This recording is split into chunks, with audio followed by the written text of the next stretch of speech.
Большое всем спасибо за подарок детворе. А подарку ребята действительно обрадовались. У каждого, как оказалось, свои предпочтения. Здесь интересно. Скамейки, шкафы, одежда. Что тебе понравилось здесь?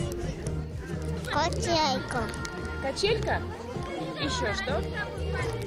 Еще койка. Друзья. Еще вот тут. Тебе понравилось на усадьбе?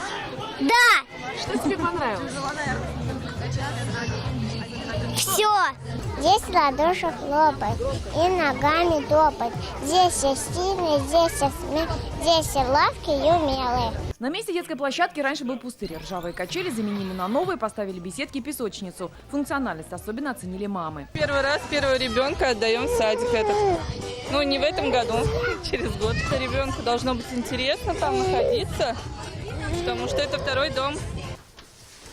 Вот это у нас группа для младших детей. Что касается самого объекта, то отремонтировали его полностью всего за 4 месяца. Заменили кровлю, полы, инженерные сети, установили новые окна, двери, обновили пищеблок, сделали внутреннюю отделку. У нас добавился второй этаж и актовый зал еще. Мы будем и школой заниматься, и детский сад.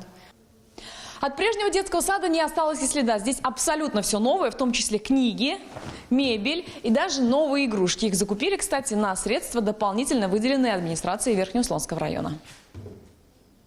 Детский сад Нижнего Услона отремонтирован по республиканской программе. В этом году в нее вошли еще 94 дошкольных учреждения. Во многих из них работы уже завершаются. Альбина Слагараева, Ишат Мухаметов, ТНВ, Верхнеуслонский район.